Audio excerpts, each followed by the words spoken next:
ગીર સોમનાથના મુખ્ય મથક વેરાવળ શહેરની અંદર શાક માર્કેટ વિસ્તાર ફરી એકવાર વિવાદમાં છે।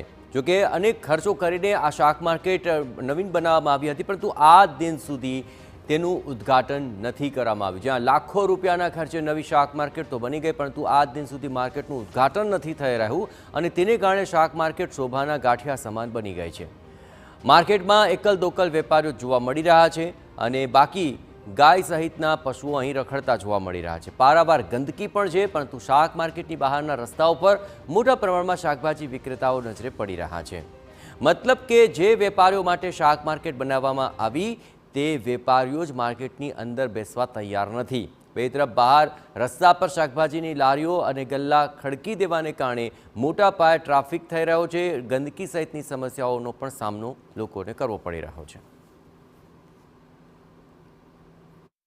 શાકવાળા લેવા આવવાવાળાને આપણે અહીંયા પૂછીએ તો ખ્યાલ આવશે કે અહીંયા એ લોકોને શું તકલીફો પડે છે। અહીંયા આવવા માટેના જે રસ્તા છે, ખરેખર આ માર્કેટમાં ક્યારેક ન કરે નારાયણ અને કોઈ દુર્ઘટના બને ને તો અહીંથી ભાગવું પણ મુશ્કેલ બને એવી આ વેરાવળ નગરપાલિકા સંચાલિત શાક માર્કેટ છે। આખી જે માર્કેટ છે 150 સ્ટોલ છે, એની અંદર ઓછા 5 થી 10 બકાલા બહેનો વેચતી હતી। બાકીની બધી બહેનો રોડ ઉપર જે બકાલો વેચે છે અને ચારેય સાઈડ ગંદકીથી ફેલાયેલું છે ને સરકારશ્રી આરોગ્ય માટે એટલી વ્યવસ્થા કરે છે, એના માટે દોડધામ કરે છે, પણ અહીંયા ગંદકીનું સામ્રાજ્ય જોવા મળે છે।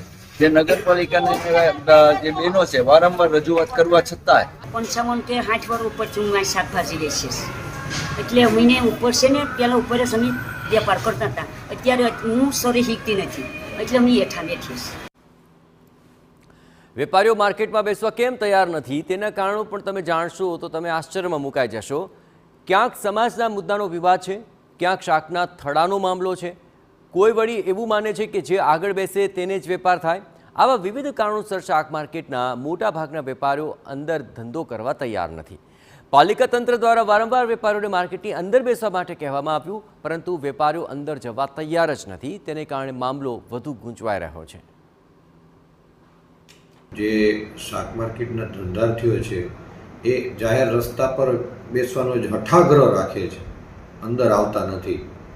2 થી 3 પ્રયત્નો તો મેં પણ હમણાં કર્યા કે અંદર આવે તો આપોઆપ ટ્રાફિકની સમસ્યાઓ વગેરે ઓછી થઈ જાય અને આ પ્રમાણમાં માર્કેટ સારી બનાવી છે। થોડી ઘણી મેન્ટેનન્સ સફાઈ વગેરે રૂટીનમાં થતું હોય, પણ કોઈ પણ પ્રકારના વ્યાજબી કારણ વગર રસ્તા પર જ શાકપાન વગેરેનું વેચાણ કરવું એ અઠાગ્રહને કારણે નાગરિકોને પણ સમસ્યા પડે છે અને જે બિલ્ડિંગ જેના માટે બન્યું એનો ઉપયોગ આપણે કરી શકતા નથી।